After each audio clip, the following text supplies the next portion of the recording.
ऊपर बादल गरज रहे हैं और नीचे बारिश की हल्की हल्की बूंदें धीरे से कार्तिक के आंसुओं को मानो धो रही हो। कार्तिक हिम्मत करके पलटता है और चाबी बनिए को दे देता है। ठीक है। कार्तिक एक आखिरी बार पलटकर दुकान की ओर देखता है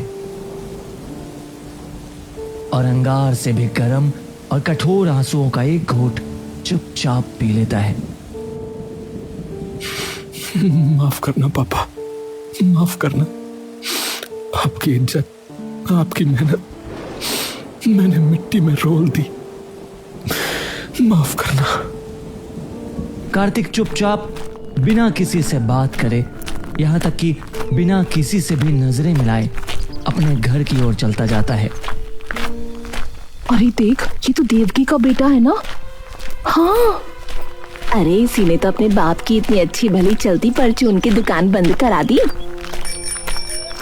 हाँ तो अच्छी भली चल तो रही थी दुकान, बाप के मरने पर यही शाना बना होगा कि नई चीजें बेचकर पैसा कमाऊंगा। लगवा दिए ना दुकान पे ताले। कार्तिक सबके कड़वे बोलों को अनसुना कर और मन के तूफान को समेट चुपचाप अपने घर लौट आता है। घर पे उसकी माँ एक चारपाई पर बैठी उसका इंतजार कर रही होती है। आ गया बेटा? जी माँ, आ गया। दे दी चाबी उसे। ये सुनते ही कार्तिक की आंखों से आंसू छलक आते हैं और वह शर्मसार होकर अपना सिर छुपा लेता है। उसकी माँ उसके सिर पर हाथ फेरने लगती है। कोई बात नहीं, सब ठीक हो जाएगा।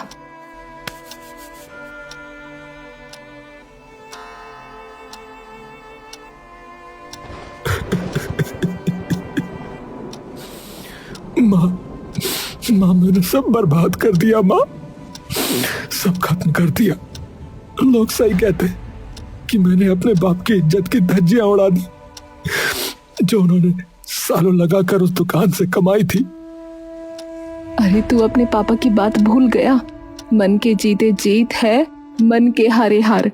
तेरे पापा ने भी तो वो दुकान मेहनत करके ही बनाई थी, तो तू भी तो कर सकता है। मैं न पापा जितना बन सकता हूँ और न ही मैं उतना बनने के लायक हूँ। माँ, किसने कहा कि तू पापा जितना बन? ये तो कभी तेरे पापा ने भी नहीं कहा। वो पता है क्या कहते थे तुझे देखकर? क्या कहते थे? कि तू उनसे भी बड़ा आदमी बनेगा एक दिन, जिसकी इज्जत सिर्फ उसके परिवार में नहीं बल्कि पूरे गांव में होगी।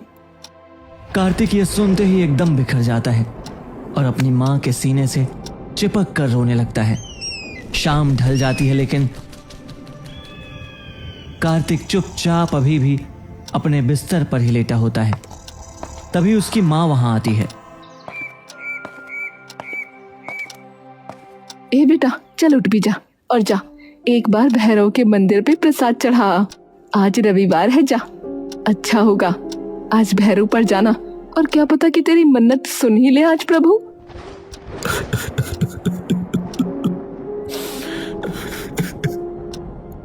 माँ, अभी तक तो कुछ ठीक किया नहीं उन्होंने, अब क्या करेंगे? बेटा जी, एक वक्त पर खुद से भले ही मुंह मोड़ लो, पर कभी अपनी आस्था से मुंह मत मोड़ना, क्योंकि हमें नहीं पता होता कि कब हमारी आस्था हमारी जिंदगी का रुख बदल दे। कार्तिक कुछ नहीं बोलता। चल उठ जा फटाफट से, और बाहर निकलेगा तो तेरा भी मन शांत हो जाएगा थोड़ा। कार्तिक उठकर कपड़े बदलता है और मंदिर चला जाता है।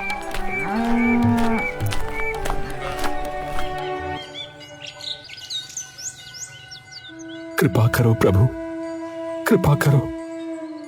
न कोई रास्ता दिख रहा है और न ही कहीं कोई रोशनी। ये अंधेरा अब और गहराता जा रहा है प्रभु। कुछ तो करो प्रभु, कोई तो रास्ता दिखाओ। तभी पीछे से कुछ गांव वालों की आवाज उसके कानों में पड़ती है। अरे बाप का धंधा चौपट करवा के यहाँ खड़ा है नालायक मजे से, बेशरम कहीं का। अरे सही में बेचारा इतना भला आदमी था, है इसका बाप।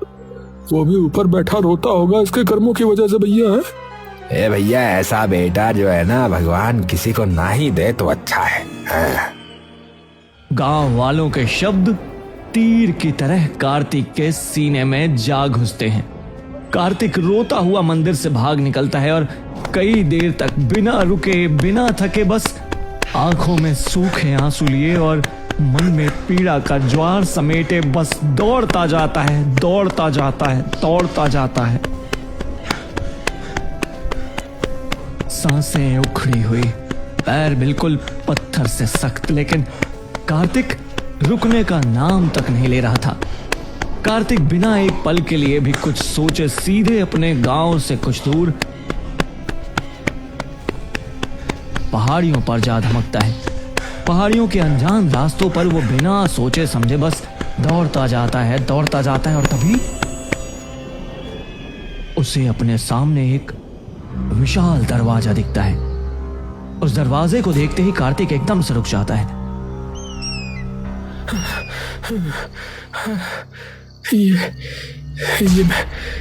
ये मैं कहाँ आ गया? ये क्या है? तभी इस द्वार से एक आवाज आती है। तुम बिल्कुल वहीं आए हो जहां तुम्हें होना चाहिए। कार्तिक आवाज सुनते ही एकदम से सहम जाता है। कौन है? कौन है? डरने की कोई जरूरत नहीं है। मैं भी उतना ही भटका हुआ हूं जितने कि तुम। पर आप हो कौन?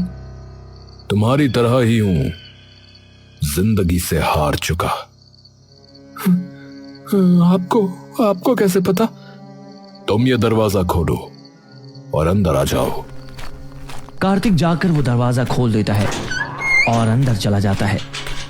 अंदर एक छोटा सा घर होता है जिसके बीचों बीच एक हवन कुंड रखा होता है जिसके अंदर की राख जम चुकी है। दीवारों पे जाले लगे हैं। जमीन पर कहीं तो सिंदूर तो कहीं चूड़ियां टूटी पड़ी हैं और हवन कुंड के पास कुछ बालों का गुच्छा एक लाल धागे से बंधा हुआ है। ये क्या है? और अंदर आओ। कार्तिक आवाज सुनकर और अंदर चला जाता है और जाकर एक कमरे के अंदर घुस जाता है। वो कमरे में जाकर देखता है कि अंदर एक कबूतर एक पिंजरे में बंद है और वो पिंजरा एक खुली खिड़की के बगल में रखा है। कबूतर? तुम्हारा ही इंतजार था। कार्तिक कबूतर की आवाज सुनते ही एकदम चौंक जाता है। आप बोल सकते हो? कबूतर कार्तिक की तरफ देखता है। हाँ, पर कैसे? और ये जगह क्या है? न कभी देखा और न कभी पढ़ा इस जगह के बारे में। कौन सी जगह है ये? कोई नहीं जानता क्योंकि घर है ये बस एक। फिर आपको यहाँ पिंजरे में किसने डाला? यहाँ तो कोई भी नहीं है। कबूतर फिर से ढलते सूरज की ओर देखने लगता है। कोई भी नहीं है। होते थे कभी। मतलब? वो बाद में बताऊंगा। तुम बहुत ही बड़ी दुविधा में फंसे हो। कार्तिक मायूसी से अपना सिर झुका लेता है। क्या हुआ है? पता नहीं। ऐसा लग रहा है जैसे एकदम से मानो पूरी दुनिया खिलाफ हो गई हो। करने और कुछ गया, हो कुछ और गया। एक बात बताता हूं, सुनोगे? जी। जिंदगी दो छोर में बटी हुई है, एक अच्छा और एक बुरा। अगर एक छोर थोड़ा भी ढीला हुआ तो सारा संतुलन डगमगा जाएगा। खुशी है तो एक वक्त पर दुख भी होगा, पर हमेशा नहीं। तो संतुलन है जिंदगी का सही जवाब। पर अब तो ना सही है ना गलत है, कोई रास्ता ही नजर नहीं आ रहा है। तो अब क्या करूं? मेरे दोस्त, अकेले तुम कहां हो? अंधेरे में तुम्हारे जैसे कई हैं। पर आप तो जा सकते हैं ना यहां से। मैं आपका पिंजरा खोल देता हूं।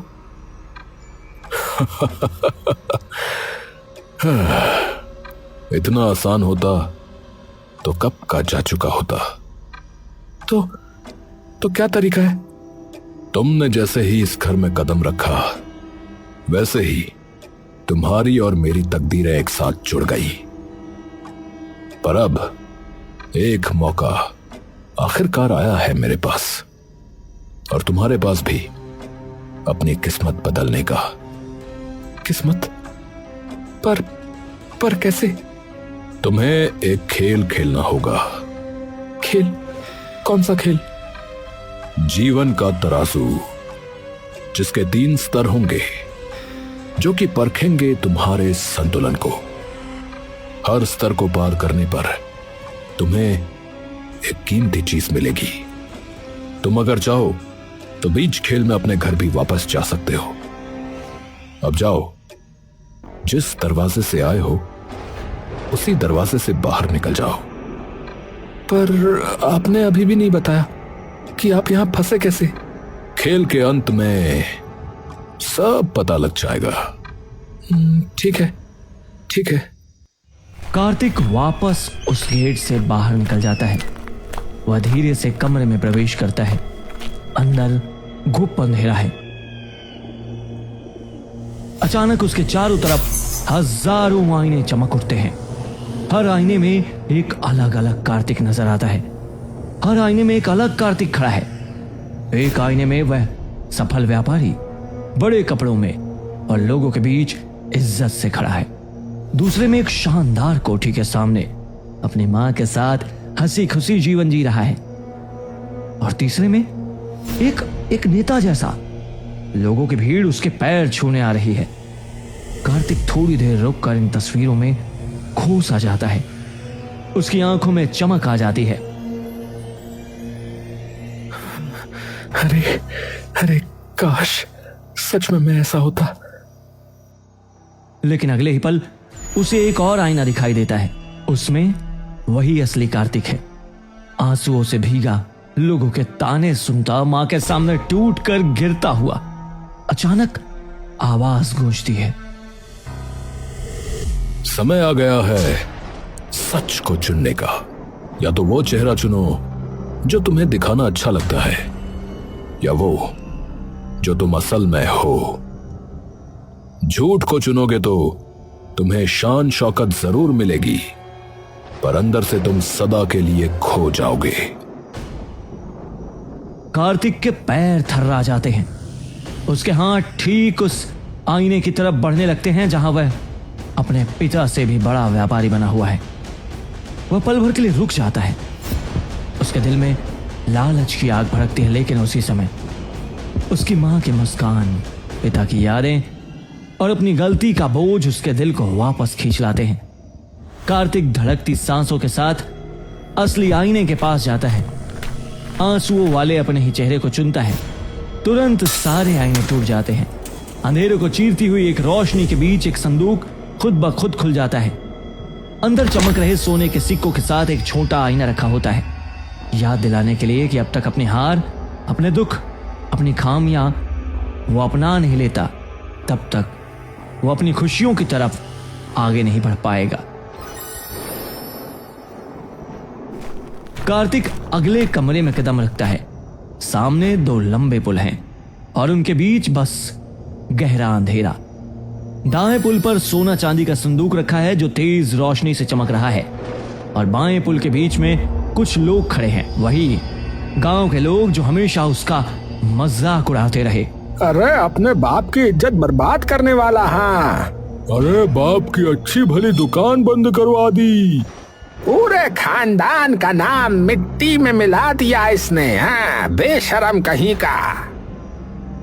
अचानक आग के शोले धीरे धीरे उन्हीं लोगों की तरफ पीछे से बढ़ने लगते हैं। उनके चेहरों पर डर और चीखें गूंज रही हैं। तभी एक आवाज गूंजती है, समय कम है, अगर तुम खजाना चाहते हो तो दौड़कर संदूक ले लो, लेकिन अगर तुम उन लोगों को बचाने गए तो तुम्हें वो धन संपत्ति फिर कभी नहीं मिलेगी, और धन संपत्ति अगर मिल गई तो फिर कभी हारना नहीं पड़ेगा तुम्हें। कार्तिक मुस्कुराता है।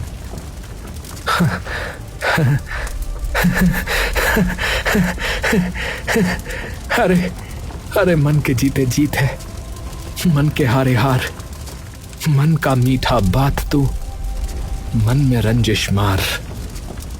कार्तिक हंसकर बिना सोचे सीधे उन लोगों की तरफ भाग पड़ता है और रस्सी तोड़कर सबको अपने साथ पुल से बाहर ले जाता है। सभी लोग उसकी ओर देखकर मुस्कुराते हैं और गायब हो जाते हैं। ये भाग भी तुमने जीत लिया। अब आखिरी पड़ाव। कार्तिक एक गहरी लंबी सांस भरता है। आखिरी पड़ाव बहुत कठिन होने वाला है और ऐसा भी मुमकिन है कि उसमें तुम्हारी जान भी चली जाए, तो सोच समझ कर आगे बढ़ना। अब तो मेरे पिता का साहस मेरी नसों में दौड़ गया है, तो अब जो आए आ जाए। कार्तिक आगे कदम बढ़ाता है और अगले कमरे में चला जाता है और जाते ही देखता है कि सामने एक अनंत समुद्र फैला है। आसमान काला, बिजली चमक रही है, लहरों की गर्जन आसमान चीर रही है। दूर समुद्र के बीच एक चमकता हुआ संदूक नजर आता है जो लहरों के बीच एक छोटी सी चट्टान पर रखा है। अचानक आवाज गूंजती है। यह है तुम्हारा आखिरी पड़ाव। बीच समुद्र और ऐसे खौफनाक तूफान में तुम्हें उस चट्टान पर रखे उस संदूक तक पहुंचना होगा। पर याद रखो, समुद्र तुम्हें निगल भी सकता है और उस संदूक में कोई खजाना नहीं है, सिर्फ उस कबूतर के पिंजरे की चाबी है, जिससे वो कबूतर आजाद हो जाएगा। तो तुम अभी भी वापस जा सकते हो, क्योंकि तुम्हारे पास पहले से सोने के मोहरों का संदूक है जो तुमने पहले पड़ाव में जीता था। कार्तिक कुछ पल खामोश खड़ा रहता है, फिर अपनी मां की मुस्कान और कबूतर की आंखें याद करके वो जवाब देता है। मेरी मां कहती थी कि जब कोई भरोसा करके आपका हाथ थामे ना, आपकी मदद करने के लिए, तो कभी भी उस इंसान का हाथ सूना मत छोड़ना। जब उसको आपकी जरूरत हो, तो अगर मैं ये सब कुछ ले भी गया तो अपनी मां से नजरें नहीं मिला पाऊंगा, क्योंकि मुझे अंधेरे से बाहर उसी कबूतर ने निकाला है और अब मेरी बारी है उसे उसके अंधेरे से बाहर निकालने की। वो समुद्र पे रखी एक छोटी सी लकड़ी की कश्ती लेकर समुद्र में उतर जाता है। लहरें उसे जोर से टकराती हैं, हर लहर उसे डुबाने की कोशिश करती है। कभी वो पानी के नीचे चला जाता है तो कभी सिर्फ उस कई किश्ती का कुछ हिस्सा ही दिखता। उसका चेहरा खून से भर जाता है, सांसें घुटने लगती हैं और तभी एक बड़ी लहर आती है और उसे पूरा डुबो देती है। तभी कार्तिक की आंख खुलती है। उसके सामने एक संदूक रखा होता है। वह उठकर उस संदूक को खोलता है और देखता है कि उस संदूक में कई सारे हीरे जवाहरात और पैसे हैं और उनके बीच में एक बड़ी सी चाबी है। कार्तिक वह संदूक लेकर तुरंत वापस उस घर में उस कबूतर के पास चला जाता है।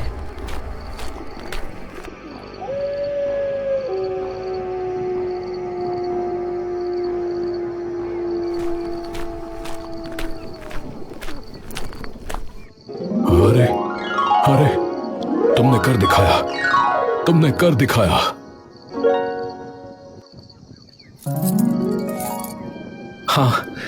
हाँ, सब तुम्हारी वजह से। कार्तिक आकर उस पिंजरे को खोल देता है। वह कबूतर तभी बाहर आकर कार्तिक के कंधे पर बैठ जाता है। मतलब तुम अपनी जान की परवाह किए बिना उस समुद्र में उतर गए। अरे क्यों नहीं उतरता? तुमने मुझे बचाया, तो मेरी भी तो जिम्मेदारी थी ना तुम्हें बचाने की। तुम्हें पता है, इतना तो मेरे किसी सगे ने भी मेरे लिए नहीं किया। तुम्हें जाननी थी ना मेरी कहानी, तो सुनो। मेरी माँ तांत्रिक विद्या में बहुत ही बड़ी विद्वान थी। उनका एक ही बेटा था, मैं। पर मेरी माँ कभी माँ सी लगी ही नहीं मुझे। पता नहीं कौन सा फितूर चढ़ा सिर पर। कहने लगी कि राजा को अपने वश में करके पूरे राज्य पर राज करेगी, लेकिन ऐसा करने के लिए किसी इंसान को किसी जानवर या पक्षी में बदलकर एक पिंजरे में कैद करना होगा, जिसे सिर्फ वही इंसान खोल सकता है जिसमें अच्छाई और बुराई का संतुलन हो। मां को लगा कि मुझे तो बाद में भी छुड़ा सकती है, तो उन्होंने मुझे ही कैद कर दिया। लेकिन फिर जादू टोना उल्टा पड़ गया और राजा काबू में आने की बजाय मर गया। जब राज्य में यह बात पता चली तो सिपाहियों ने मां का सिर कलम कर दिया और मैं तब से बस यही हूं, इंतजार में। पर तुमने आखिरकार मेरा इंतजार खत्म कर दिया मेरे भाई, शुक्रिया। वह कबूतर चमकती चांदनी में खिड़की से बाहर उड़ जाता है और देखते ही देखते ओझल हो जाता है। कार्तिक सारा खजाना घर ले आता है और अगले दिन ही अपनी दुकान बनिए से खरीदकर फिर अपना काम शुरू कर देता है। पर अब की बार अपने पिता की नींव पर और अपनी माँ के दिए हुए संस्कारों की धरोहर पर। कुछ ही महीनों में दुकान इतनी चल जाती है कि जो लोग उस पर कभी तंज कसते थे, आज वो ही उसकी तारीफें करते नहीं थकते।